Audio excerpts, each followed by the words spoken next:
Hello and welcome to A&K's Wheel of Time podcast, where we go through each chapter of the series. And today we are doing Book 1, Chapter 11, The Road to Taren Ferry. So, just to, as a brief recap for where we left off, was that with a few additional surprise people in tow, we've got our heroes, and I'm going to see how well I do from memory here. Alright, so we've got Lan, who's leading the party, Moraine and Egwene are travelling together, followed by Matt and Rand, with the Gleeman, Tom Marilyn, and Perrin was the last one. Taking up the rear. So they've left the town and are now on their way out to Taren Ferry. So, but they're riding really fast. That they are. This is not exactly a short trip. Well, because they saw that Big bird thing. Big bird thing. What was it called? Oh, good grief. Anyway, they're riding fast because that's tailing them. So they're not making this a very long trip, and they're not being very secretive. The drag car. Yeah, that's it. They're not being very secretive about their pace. They're making quite a heavy pace. Although what I found interesting, as they're galloping, while they are fear of the Trollocs, while they do have a fear of the Trollocs appearing in the Fade and stuff like that, the Dreadgar is actually something worse than the Trollocs, and the Midroll. And the Midroll, yes. And for that to occur, I found that quite interesting. And then, of course, the cloud that she used as well. I found that a really cool thing too. The cloud of the horse. No. She used. Oh, that's right. Fog. She does. Yeah. Well, just be clear. Well, it's fog is a cloud. It's just down. Ground level. Yeah. It's a ground level cloud. Yeah. To me, that's what it is. I used to think the same thing. Thought that was, that was pretty cool. That somehow the car managed to fly whenever we were kind of going through a foggy kind of thing. But because we don't have flying cars in our lifetime, I like to think that we would, but that was as close as we would come. Yeah. Well, to me, that's what a cloud is. It's just big gobs of fog. But you've got Rand's horse Cloud, who's constantly wanting to go faster, and is constantly needing to rein him in, that too. Yeah, that he sticks with the group and doesn't get too far ahead or get lost or anything like that. And he's also worried about Bella being able to keep up. Yes, Rand is. Because this is a thing that's the horse that Egwene's riding. And so he was wanting to make sure that Egwene didn't get left behind, because again she was an unexpected and in a lot of ways unwanted member of this party. Bella, yeah. Oh, Egwene. Well, and also Bella. Both. They didn't want to have to bring a horse that's not used to riding fast, and while he has great faith in her in terms of endurance, like that she can go a long way, she can haul and go for all day on certain tasks. She has a great deal of strength. She doesn't have a great deal of speed. She can't keep the speed up and all the rest of it. But they seem to go for quite some time. Longer than they had anticipated as well, I might add. Yes, for the first little while. And he was obviously going to, if Bella falls back, he was going to rein in his horse and run with her. But he kept pleading for Bella to run. And they managed to make it to to their first kind of pit stop area. And there's a line in here, a comment in here, which I've heard. Okay, I'm not sure whether I've mentioned this in this podcast before or not, but if I have, so be it. But if I haven't, well, here's some new information for you guys. Being that one of my dreams, something that I've wanted to do for the longest time, but I've never had the opportunity to, is to be able to ride a horse. And that's something which I just have not had the opportunity to do. I've always wanted to, to ride a horse. I constantly hear from people who have ridden horses that apparently it does, unless you're used to it and have been doing it for a while, it can hurt. Yes.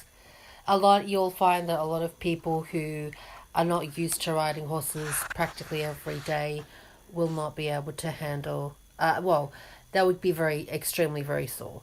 In the thigh your kind thighs, of area, your butt, your back sometimes, your butt, yes, your buttocks, your gluteus maximus. It'll definitely have a little bit of a sore, though not so much as your legs, being particularly in the thighs, and possibly even your back if you've been riding hard. Not so much in your shoulders or anything else, but definitely in your legs, and for them to be able to ride as fast as they're doing, I'd imagine that there are definitely going to be a few sore gluteus maximuses. Well, it does say in this particular paragraph that Rand was not sure how long they'd been moving, but a soft ache filled his legs from gripping the saddle. Yes. So, yeah. Because the faster you canter, the more you have to grip onto the saddle to be and the position that you have to. In order for there are certain positions and certain ways to sit and rise and fall and stuff to be able to make it as comfortable for you and the horse, and for you to do that, you need to use your leg muscles quite a bit. So something tells me that if, and I stress the if, ever I get to live out this dream of mine to be able to ride a horse, and I swear there are got to be some people listening to this podcast who have ridden horses and who are going to laugh at this next comment, or kind of roll their eyes or something, I don't know. But it wouldn't have surprised me if living out my dream for the first time, whenever that happens to be, that's going to be a somewhat painful experience. What?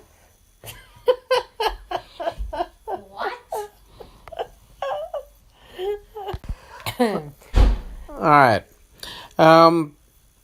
Not only, the other thing too, though, I mean, I'll tell you one of my favourite kind of horse riding type movies, the kind of experience which I would love to be able to have myself, kind of bring the movie to reality, as it were. What that treasure hunter thing? City Slickers. Oh, yes, where all three of them go on that nutty treasure hunting trail. Yeah, well, not treasure hunting trail, just, taking cattle from one side of the state to another, or wherever the heck they went. Oh, I must be thinking of the second one then, because I don't go on a treasure hunt. Yeah, that's City Slickers 2. Oh, okay, right, okay. No, but I want to do City Slickers 1. Oh, the trail ride. Yeah. They do that plenty of times. Well, in America they do. I know, I have found some here. They're just not the cheapest things in the world to do. Okay. Well, anyway, we're getting way off topic here. Just kind of telling about my dreams and whatnot, but anyway. Funny as they may be. But anyway, they get to Watch Hill, which is, kind of their first and only real stop. Yeah. And Tom dismounts and Lan, they all start to dismount and thinking, okay, we've reached where we're going to go. We're going to, kind of settle down here. We're far enough away from Emmons Field now that we can get some rest, recuperate a little bit, and go on our way. I don't think they get off. They do get off. See? Oh, Rand does. Yes. Okay, Rand. And Lan. Yeah. Okay. And it turns several of them do,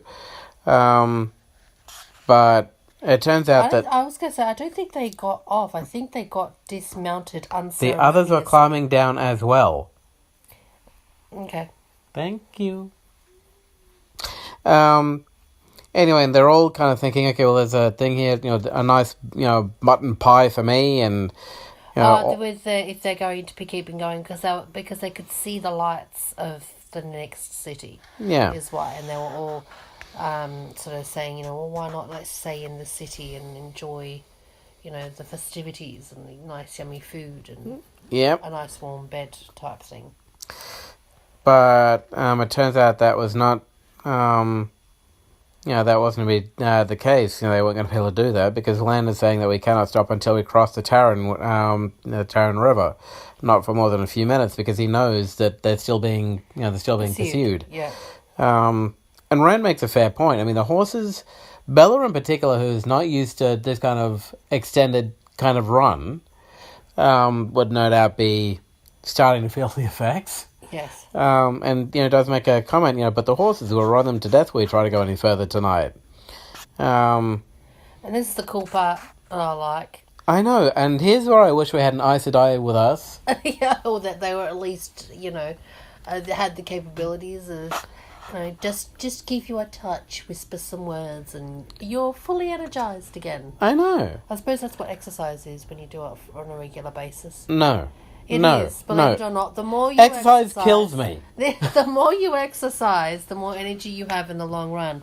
It does eventually prove to help you in the long run. That's never been my experience. It is the experience, and it is the case. I'll put it this way: I walk to and from work every day, a good half-hour-ish walk each direction. I can do that, but by the time I finish my walk, and I've been doing this for a while now, my right leg still tends to kill me on some days, depending. And I don't know why that is, but it hasn't changed.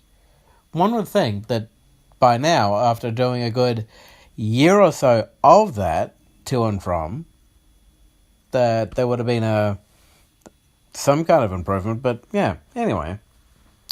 It does Exercise works for some, it just seems to take longer for others. But anyway.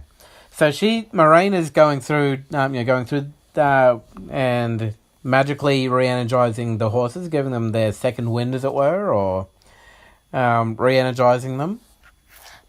I find it interesting that she makes the comment that that Rand was right about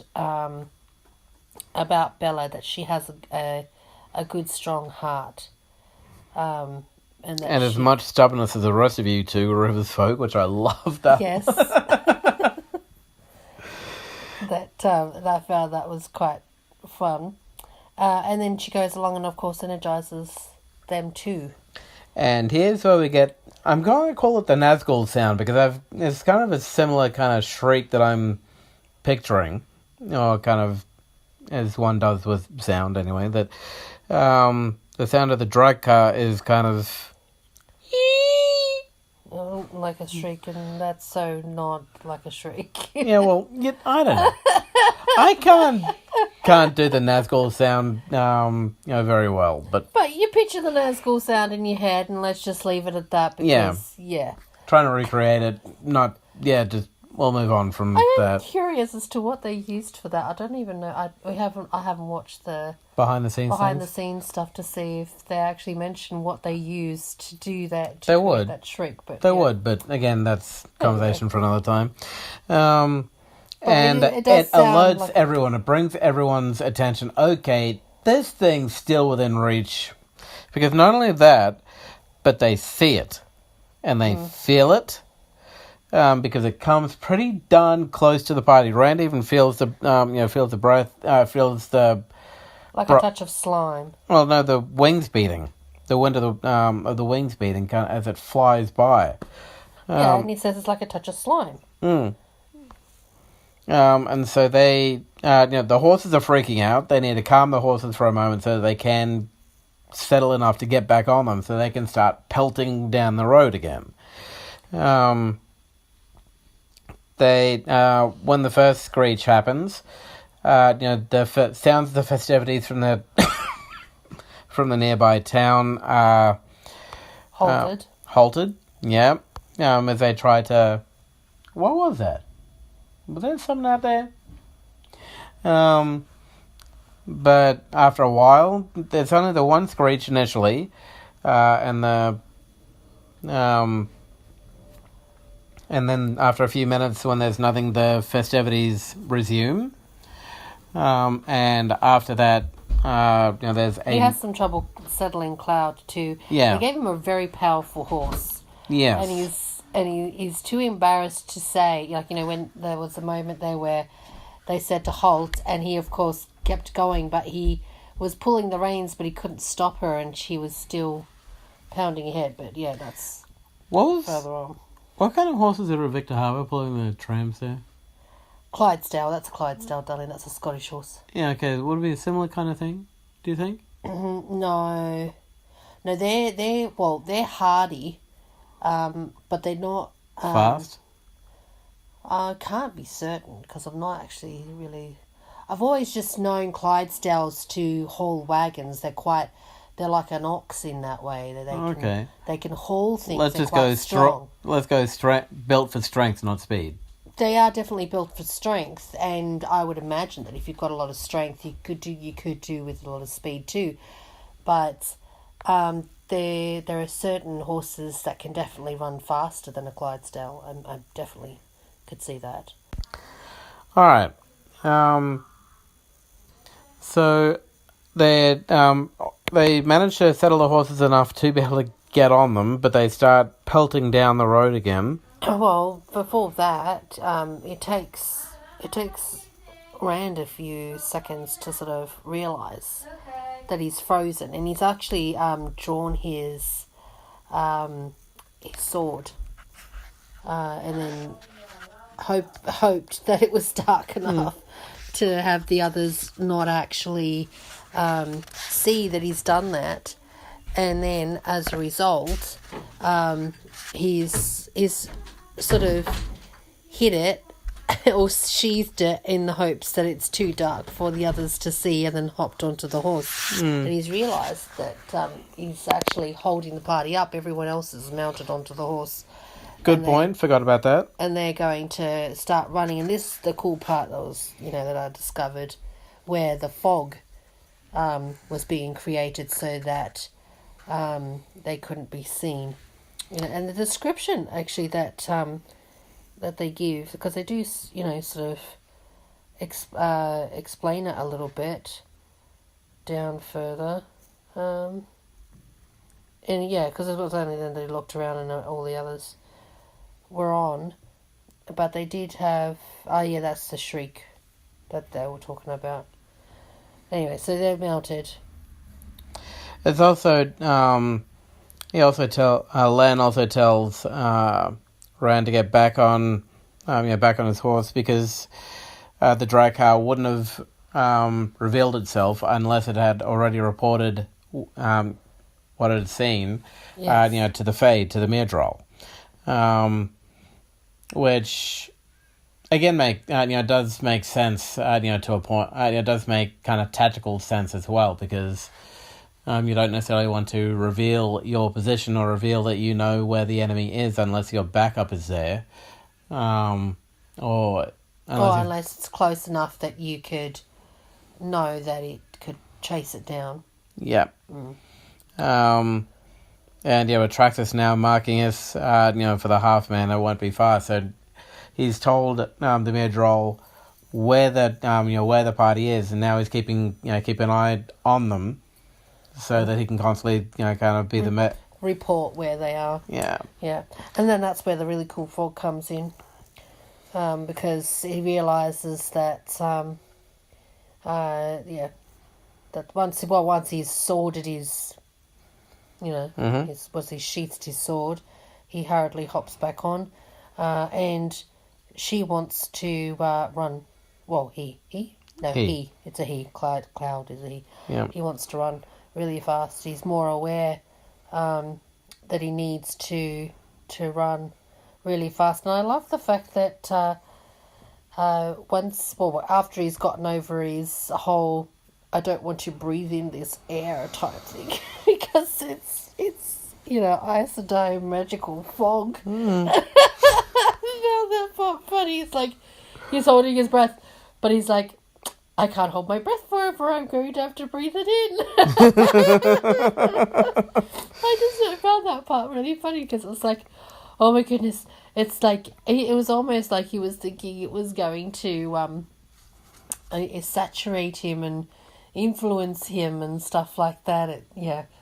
So he's obviously there's a lot of suspicion and wariness around a nice dye and their magic. Because, he's, even though he was happy enough to risk them using the magic on Tan, he really didn't. He's still wary of it. He's still wary of it. He really doesn't want to want to see it or have it used too often.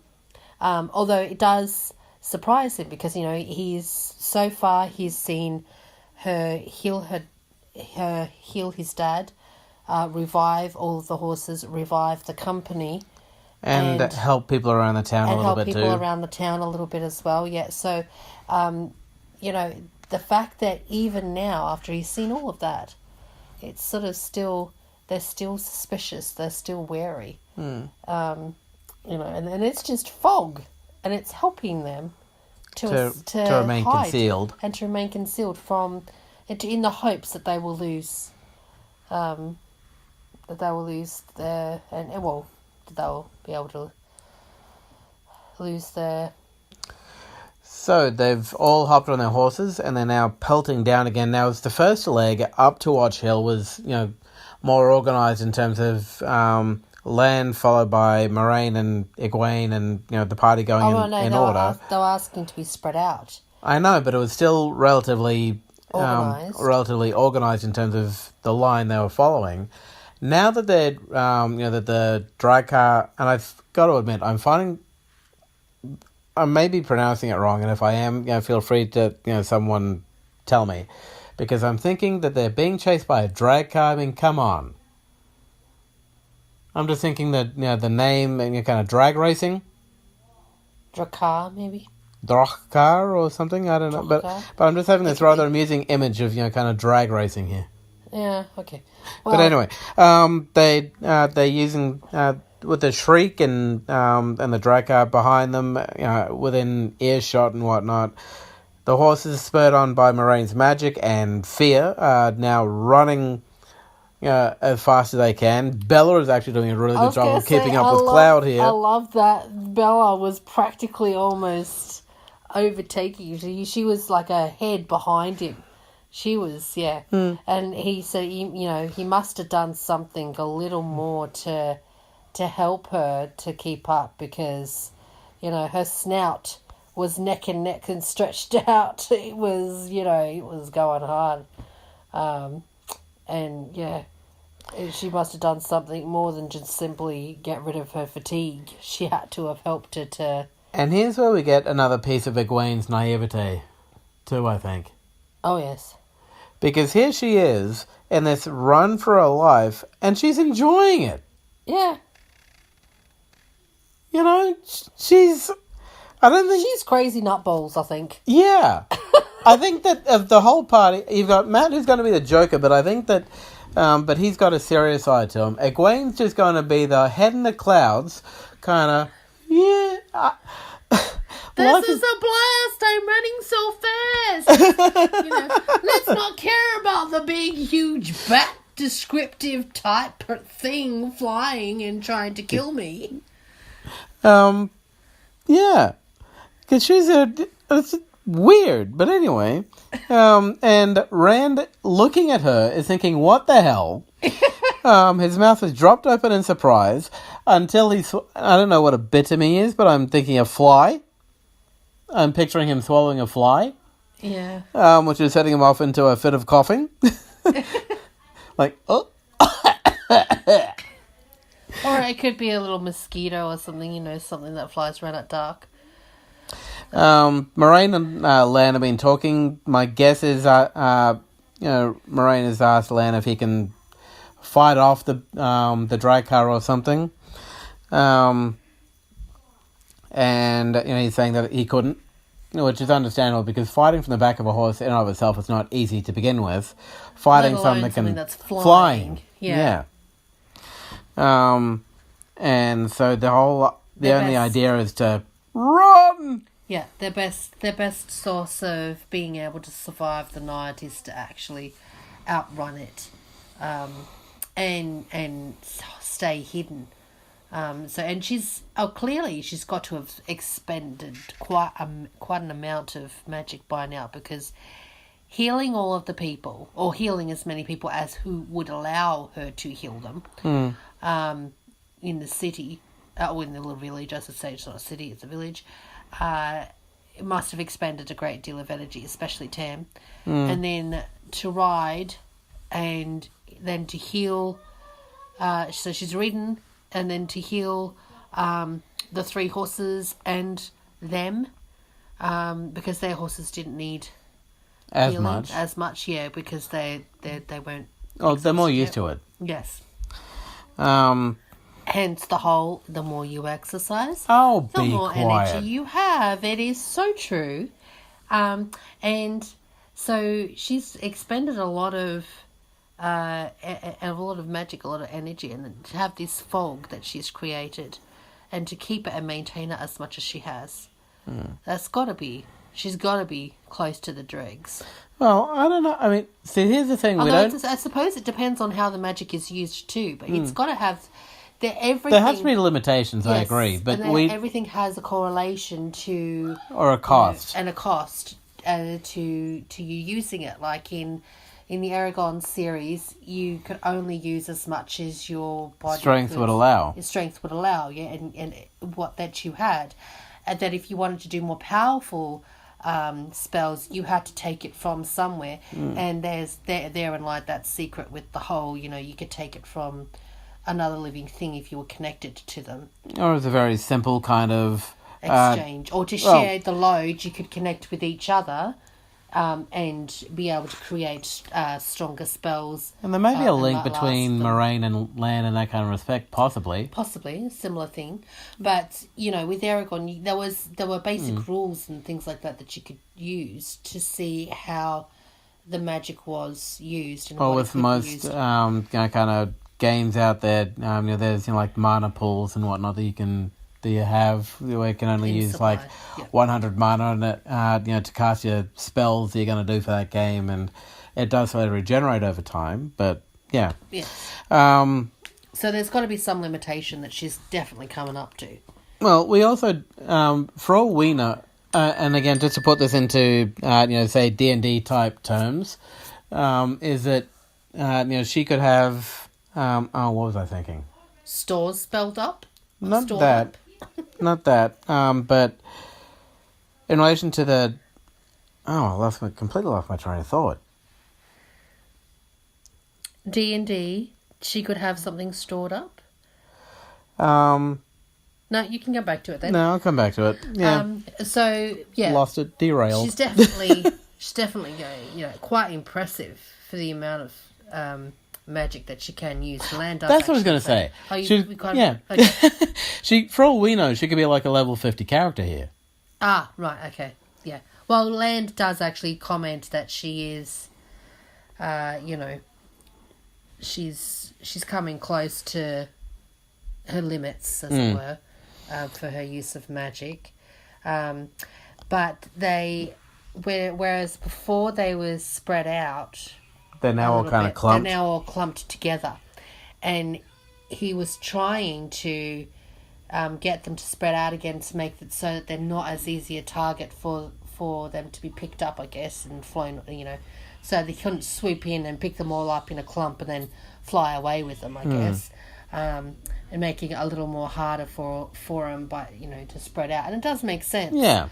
But when you've got horses that are freaked out, and you've got at least 3 of the people in their party with inexperienced, maybe 4. Well, 4. Yeah. Because I don't imagine that Gleeman would have a great deal of... He'd be used to storytelling and hearing stories, but not necessarily being part of them, as it were. So you got 4 of them there that are not experienced in battle and things, and so they would be all scared. You got their horses, which would all be scared, and your instinct, when you are afraid, is to combine together and to huddle and to be in a group, because groups make you feel safer. True. Being alone does not. So it does make sense that the initial instinct for both horse and human is to cluster together. So he must realise that in some way, because he gave up trying to get them to spread out. Now, after a while, they do manage to get far enough away from the drag car so that they couldn't hear him. So they couldn't hear much. it as much, and but they still continued The fog. continue to ride, continue to push forward as much as they can. It's not until a few hours later, at least, and so this really would have kind of killed the horses. But they managed to get. They do manage to get to the ferry.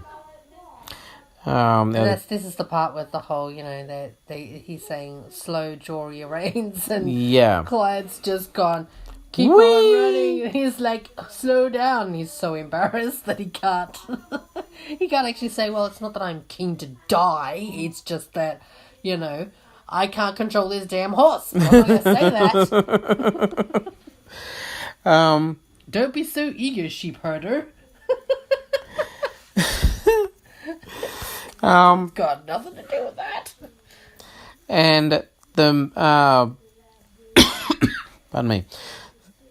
So they managed to get there and to the ferry. To the ferry, and the main kind of thing that happens here is that they Lan goes off, finds the ferryman. Yep. And ferryman says, "What are you doing at this unheavenly hour?" Yeah. This unearthly hour, because it's still like middle of the night. I'm guessing 2 or 3 a.m. or some kind of crazy hour like that would be my guess. And they're and Lan is saying, we need passage across the river tonight. We got to go now. That kind of thing. And he's initially a little hesitant, but again, the ferry goes over by daylight. Yeah. Not in the night. Not ever. And not in this fog neither. Come back when the sun's up and the fog's gone. And then we've got the whole ching, ching, ching, ching, ching. Yeah. Money bags. Yes.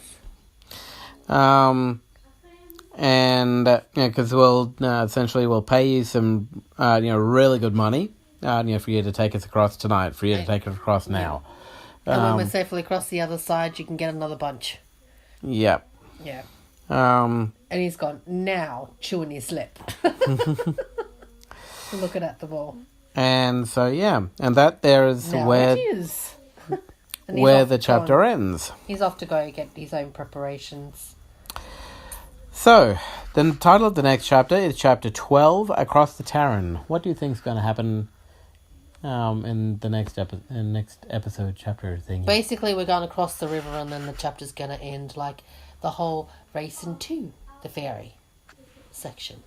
Although I am curious about what will happen with the chase, as to whether or not, do they have the same suspicions and fears, I guess, or phobias is more accurate. Like the Nazgul didn't like water.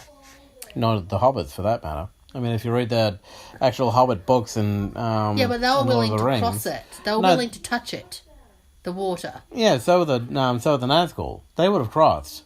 No, they didn't. They were willing to. I remember in the books. There must have been, maybe that's something else that didn't like crossing. I remember there was a book that I had read, a book series I read where. That was the Hobbits. Rivers and stuff. No, it wasn't just the Hobbits. Hobbits can't swim. Hobbits can't swim, but that's the reason why they don't like it. That's got nothing to do with anything else.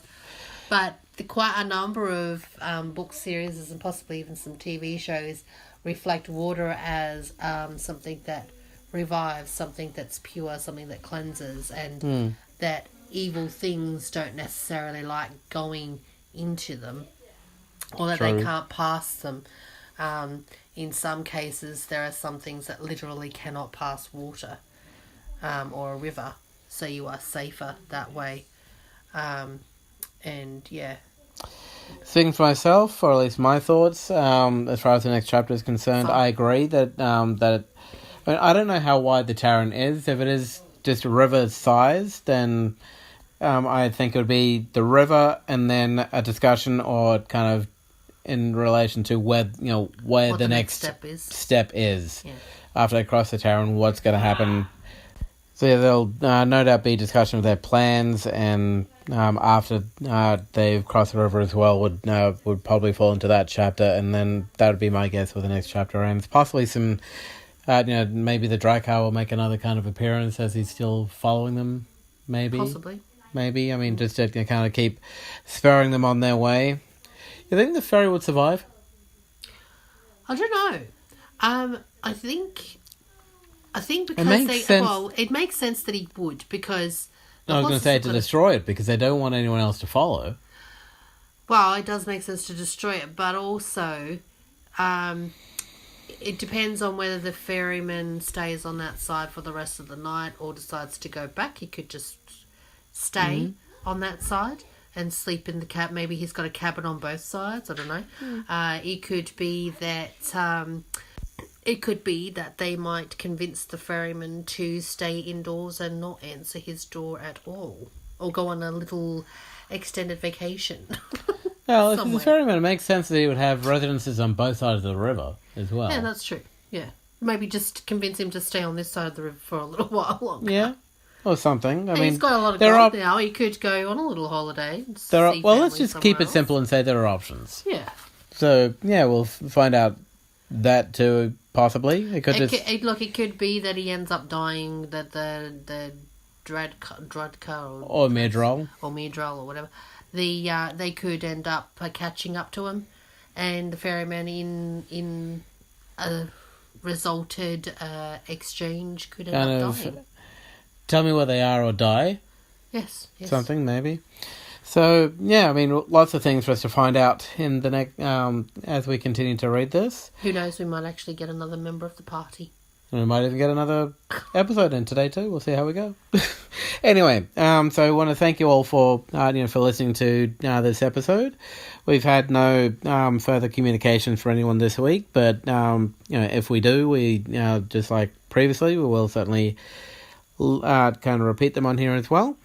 But if you do want to get in contact with us, you can do so on my Twitter feed, which is at Warrior346. That's WARRIOR346. You can leave some feedback on the Apple Store, which we'd appreciate as well. Please try and keep it constructive so that we can make sure that we're doing things try and improve the show.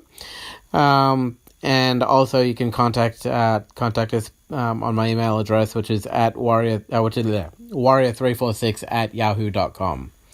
So, yeah, thank you all for listening, and may the wheel of time keep on spinning.